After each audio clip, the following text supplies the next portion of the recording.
Istilahnya ini yang penting. Public relation itu kan tidak diidentikan dengan dia menjadi seorang pemimpin, tetapi kan cenderungnya itu hanya menjadi bagian dari support system seorang pemimpin. Bagaimana kalian itu sebagai seorang public relation bisa menjadi seorang pemimpin? Coba masing-masing.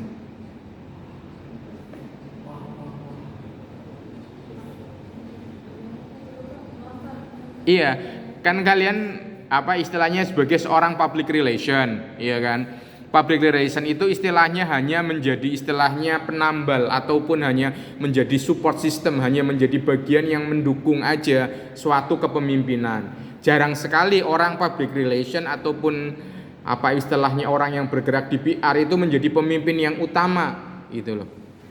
Atau di dalam suatu organisasi menjadi pemimpin utama. PR itu hanya apa istilahnya hanya pembantu kecil aja, karena hanya berkaitan dengan masyarakat, berkaitan dengan media, berkaitan dengan media sosial, AI, apa algoritma dan lain sebagainya. Bagaimana kalian bisa menjadi seorang pemimpin?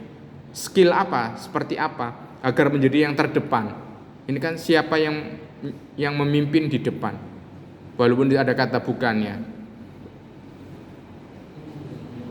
Gimana agar PR itu menjadi dominan dalam kepemimpinan? Mungkin pemimpin dalam pengaruh kali bukan jabatannya. Kan kalau misalnya yang kita lihat dia tuh misalnya mengarahkan dari tim-timnya kan Pak. Jadi kayak lebih pengaruhnya lebih besar dibandingkan jabatan yang di atas gitu Pak.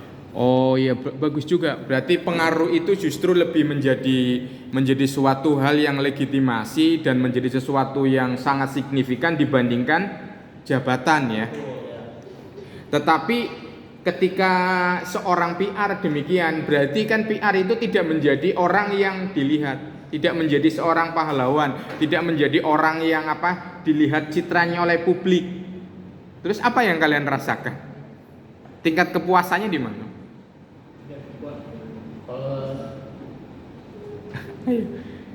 Ngerti kan maksud saya ya?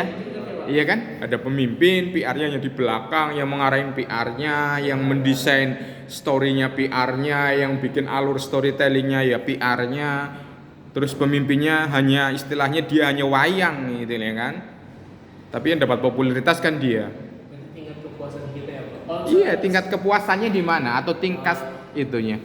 Secara saya sih omongannya puasa itu gara-gara omongannya dapat didengar, dipercaya dan berjalan dengan lancar. Hanya sekedar itu aja ya. Walaupun yang istilahnya kalian itu tetap melegitimasi bahwa PR itu tetap hanya sekedar tanda kutip itu pembantu doang. Gimana? Hanya orang yang ada di balik layar. Bagaimana ketika nantinya ataupun ada tuntutan ketika seorang PR atau orang yang mengerti PR atau teman-teman yang memang mahasiswa PR harus menjadi orang pemimpin? Apa yang harus dilakukan? Harus menjadi pemimpin, karena setiap orang itu kan pasti menjadi pemimpin. Minimal, ya kan? Kalau pacar, cowoknya menjadi pemimpin bagi pacarnya. Ketika menikah, dia menjadi pemimpin bagi istrinya. Istri menjadi pemimpin, itu bisa juga di rumahnya. Suami itu bisa dipimpin oleh istrinya, ya kan? Disuruh-suruh dan lain sebagainya. Dalam suatu organisasi juga sama. Sekretaris bisa saja menyuruh ketuanya untuk melaksanakan ini dan itu, dengan apa-apa kan? Seperti itu. Bagaimana? Ketika ada tuntutan PR harus menjadi seorang pemimpin, apa yang harus dilakukan? Tidak hanya menjadi orang yang berada di belakang layar, di balik layar. Yang pasti karena pengalamannya sebagai PR ya Pak, pasti lebih gampang buat jadi pemimpin Pak, karena kan udah tahu seluk-beluknya dari besar belakang layarnya gimana, tinggal ngarahin sesuai pengalaman pribadi dari kita Pak. Skill apa yang dimiliki oleh seorang PR sehingga dia bisa dikatakan bisa menjadi seorang pemimpin yang baik, pemimpin yang hebat?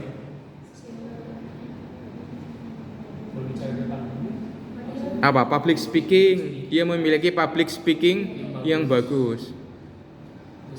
Terus apa lagi?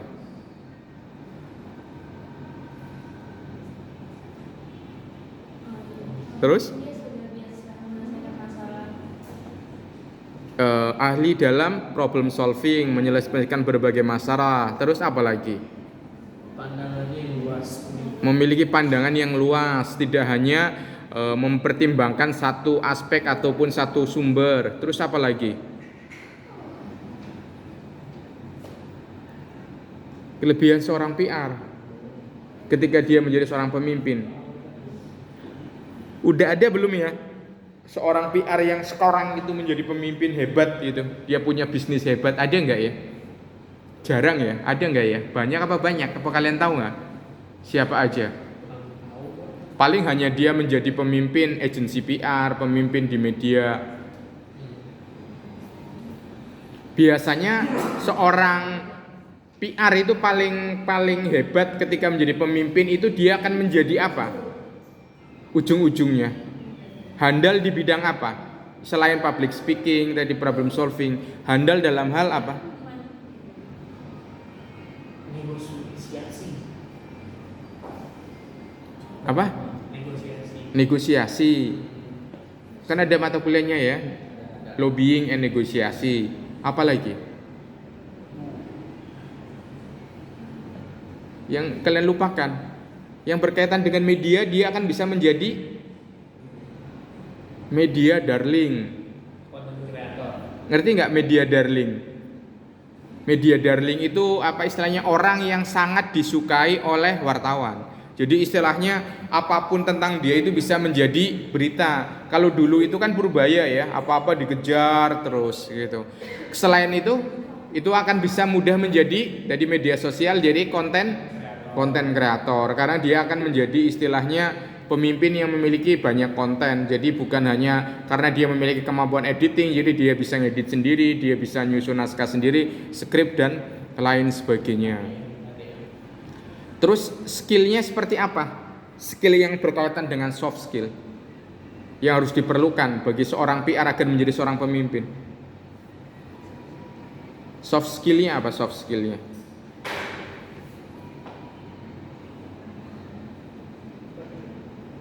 ayo, terakhir ini deh. Soft skillnya apa? Soft skillnya yang harus diperhatikan.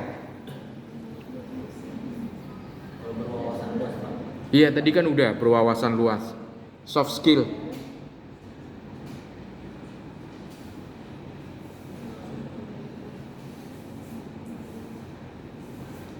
Ayo, soft skillnya apa biasanya yang paling penting?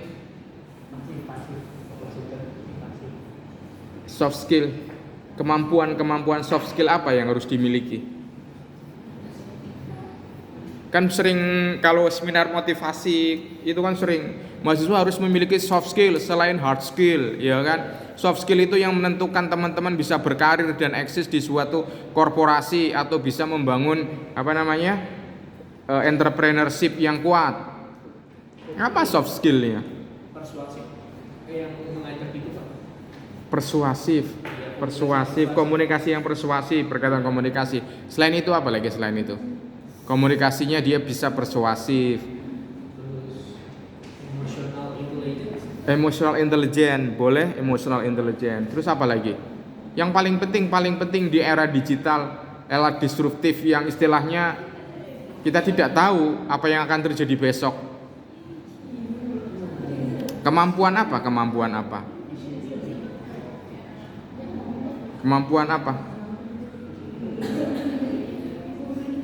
Banyak sekali kemampuan apa yang berkaitan dengan PR atau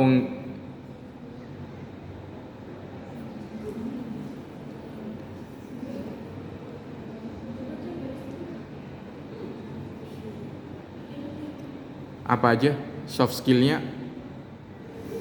Komunikasi persuasif, boleh. Wawasan luas. Apa? Networking, terus apa lagi?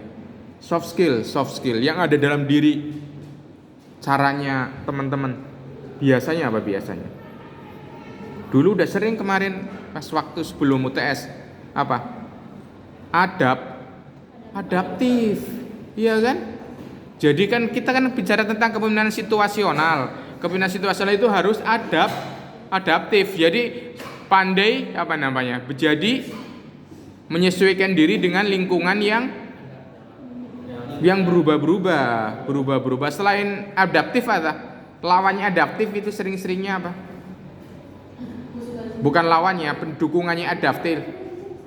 Agile itu kayak lincah. Ngerti lincah nggak? Teman-teman sudah belajar fotografi, nggak cukup fotografi, perlu belajar. Kalau udah belajar fotografi, belajar apa? Belajar editing, terus dia harus belajar apa lagi? Boleh belajar directing, terus harus belajar apa lagi?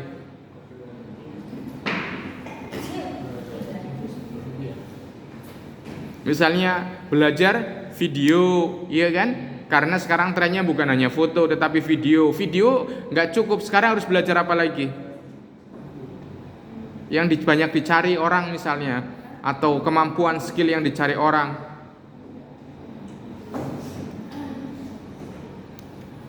Apa lagi? Harus belajar itu. Jadi prompter AI ya, ahli dalam bikin prompt AI. Terus apa lagi? Kalau AI nggak cukup, apa lagi yang harus dilakukan? Ayo, biar wawasannya luas. Ayo, apa? Jadi nggak pernah berhenti, apa istilahnya? Itu disebutnya kemampuan apa? Selain agile itu disebutnya apa? IT boleh jadi programmer, jadi coding. Itu disebut kemampuan apa biasanya? Harus apa? Belajar. Harus belajar